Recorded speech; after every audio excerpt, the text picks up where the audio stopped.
नाज़रीन, आज हम आपके लिए एक ऐसी कहानी लाए हैं जिसे सुनकर दिल दहल जाता है, रूह कांप जाती है और इंसानियत शर्मिंदा हो जाती है।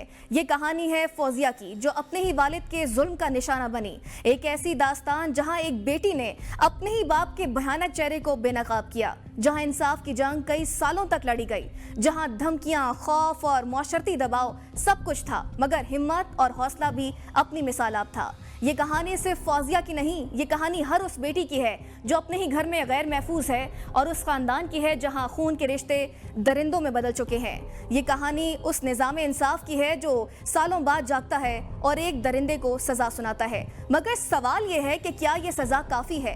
क्या हमारे माशरे में कोई जगह बाकी बची है जहाँ बेटियाँ महफूज हों? इस पैगाम ने उनकी ज़िंदगी हमेशा के लिए बदल दी। पैगाम पढ़ते ही जुनैद को यकीन नहीं आ रहा था कि एक बाप अपनी ही बेटी के साथ ऐसा जुल्म कर सकता है। फौजिया ने इंकशाफ किया कि उसके वालिद ने उसे रेप किया, जिसके नतीजे में वो हामला हो गई है और जनवरी 2021 में एक बच्चे को जन्म दिया। इब्तिदा में जुनैद को लगा कि ये सब झूठ है, मगर जब मुलाकात हुई तो हकीकत सामने आ गई।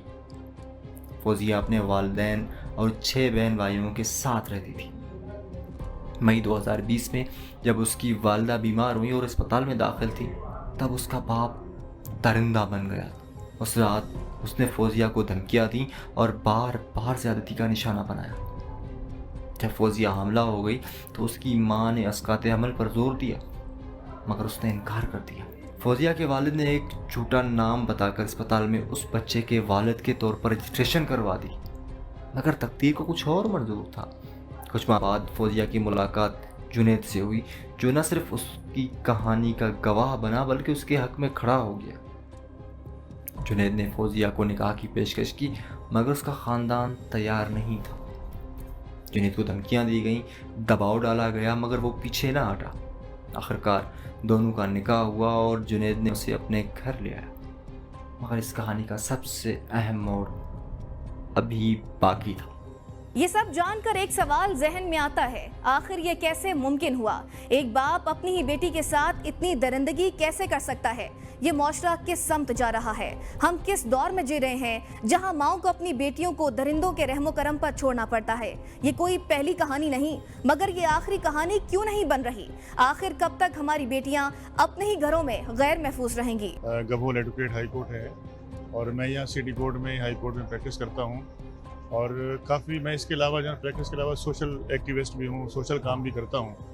और जहाँ पे ख़वातीन के साथ जाती होती है, तेज़ाब गर्दी के केस हैं, जुल्म जाती के केस हैं, तो उसके ऊपर मैंने हमेशा जो है ना आवाज़ बुलंद की है। बिल्कुल आपने सही कहा कि हमारे मुल्क के अंदर ख़वातीन के साथ जो है ना ख़ास तौर पे हरासमेंट के, हरासगी के जो है ना केसेस बहुत ज़्यादा हैं, ज़्यादती के केसेस बहुत ज़्यादा हैं। ये कुछ केसेस हैं जो रिपोर्ट हो जाते हैं, बहुत सारे केसेस ऐसे हैं कि जो रिपोर्ट नहीं होते जो है। और आपने अभी हिना नाज के केस की बात की, इसी तरह के हिना नाज का भी एक जो न्यू कराची का वाक़या है कि सगा वालिद उसके साथ ज़्यादती करता रहा और वो बच्ची हमला हो गई। उसके बाद वो बंद हुआ और वो बच्ची अपने बहन और भाइयों के साथ रहती थी। उस फैमिली ने भी मुझे अप्रोच किया था कि जी उसके वालिद की तरफ से कि जी आप हमारी वकालत करें, लेकिन मैंने उसको रिफ्यूज़ कर दिया था कि मैं आपकी वकालत नहीं कर सकता। इसी तरह न्यू कराची में तेज़ाब गर्दी के वाक़यात भी हुए, जो है ना सरजानी के अंदर भी हुए। बल्कि मैंने एक केस के अंदर जो है वो सिर्फ बिजली के तार के ऊपर झगड़ा हुआ और उसके ऊपर लड़की पे तेज़ाब फेंका गया, जिसको मैंने सज़ा करवाई, जो ना कैपिटल पनिशमेंट की, जो ना मुल्ज़मान जो थे उसमें सज़ा हुई है। इसके अलावा अभी रिसेंटली मेरे पास जो है ना एक केस था वेस्ट का, सगे बाप ने अपने बेटी और बेटियों के साथ ज्यादती की, जो है ना उसको बंद रहा, उसकी अदालतों से जमानतें हमने हाई कोर्ट तक मुस्तरद कराई और बाद में उस खातून के ऊपर जो है ना ख़ानदानी प्रेशर आ गया और ख़ानदानी प्रेशर के बाद जो है उनको बैक होना पड़ा और वो एक्यूज जो है राजीनामे की बुनियाद के ऊपर जब गवाह आके मुकर गए तो कोर्ट ने उसको इक्विट कर दिया। इसके अलावा एक और केस है मेरे पास, जो सगे वालिद ने अपनी बच्चियों के साथ ज्यादती की है और वो बंदा बंद पड़ा हुआ है। उसका केस एडिशनल सेशन जज कराची ईस्ट के पास ज़ेर समाअत है, जो ईद के बाद लगा हुआ है, जिसके अंदर मैं उन बच्चियों की तरफ से हूँ। उस फैमिली को भी जो है लालच दिया जा रहा है। उसकी जो वालदा है वो डट के खड़ी हुई है, तो उनको भी यही करेंगे जी हम आपको घर दे देंगे, हम आपको पैसे दे देंगे, मेहरबानी करके कंप्रोमाइज़ करें, लेकिन वो औरत पीछे हटने को तैयार नहीं है जो ना। तो ये तो मैंने आपको चंद मिसालें दी हैं, ऐसे बेशुमार केसेस हैं जो अदालतों में चल रहे हैं। देखें यहाँ पे हमारे पास सिर्फ डोमेस्टिक वायलेंस का एक्ट मौजूद है। अगर शोहर जो है अपने घर के अंदर या सास या बहू के बहू के ऊपर तशद्दुद करते हैं तो उसके ऊपर डोमेस्टिक वायलेंस का एक्ट है हमारे पास, उसके ऊपर कार्रवाई करते हैं। बाकी जहाँ तक जो है ना जो वर्क प्लेस के ऊपर हो रही है, चलते हुए रास्ते में हो रही है, उसकी हरासगी की जो वाक़यात हैं, वीडियोज़ भी सामने आती हैं, उसके लिए पुलिस जो है उसको चाहिए स्ट्रिक्ट एक्शन ले।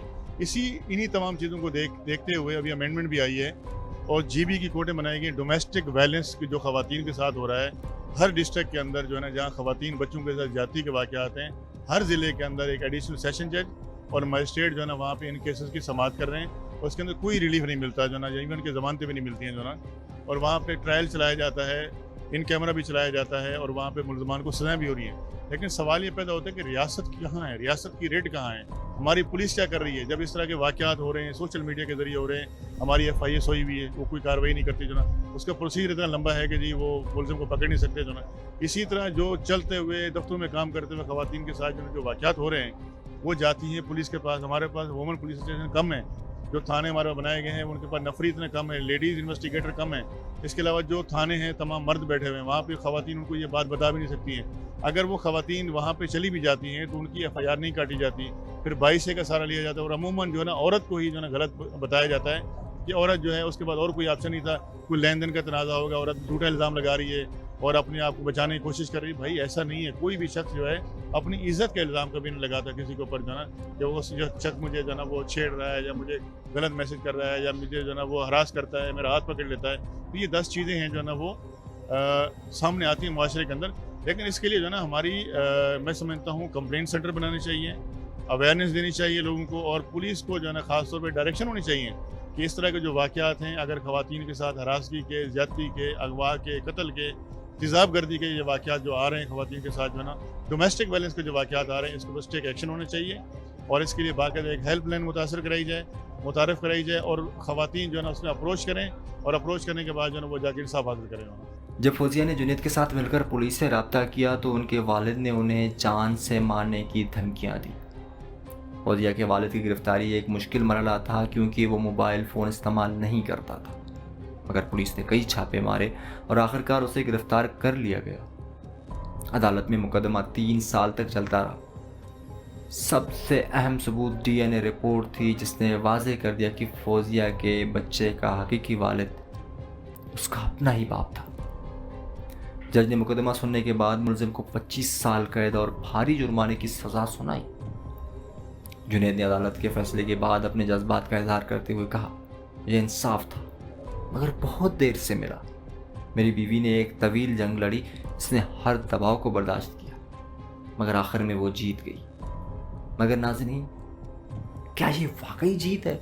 ये एक दिल दहला देने वाली कहानी है, मगर अफसोस कि ये हमारे माशरे की वाहिद कहानी नहीं। रोजाना कितनी ही फौजिया जुल्म का शिकार हो रही हैं, कितनी ही माएँ अपनी बेटियों को खामोश रहने का कह रही हैं और कितने ही दरिंदे हमारे दरमियान खुलेआम फिर रहे हैं। हम ये सोचने पर मजबूर हैं कि हमारे खानदानी निज़ाम को किसने तबाह किया, क्या हमारे घर ही महफूज नहीं रहे? और सबसे अहम सवाल, अगर फौजिया जैसी बच्चियाँ अपने वालिद से महफूज नहीं तो फिर वो कहाँ जाएं? यहाँ सवाल हमारे सिक्योरिटी इदारों पर भी उठता है। अगर हमारे कानून इतने सख्त होते कि मुजरिमान को फौरन निशाने इबरत बना दिया जाता तो क्या फिर भी ऐसी कहानियां जन्म लेती? ये रिपोर्ट सिर्फ फौजिया की नहीं बल्कि हमारे पूरे माशरे की दास्तान है। सोचना होगा, सवाल उठाने होंगे और सबसे बढ़कर हमें वो दरिंदे जो हमारे बीच छुपे बैठे हैं उन्हें बेनकाब करना होगा। नाज़रीन, यहाँ लेंगे एक ब्रेक और ब्रेक के बाद फिर हाजिर होंगे, तो देखते रहिए ABN, क्योंकि जुर्म कहानी अभी बाकी है।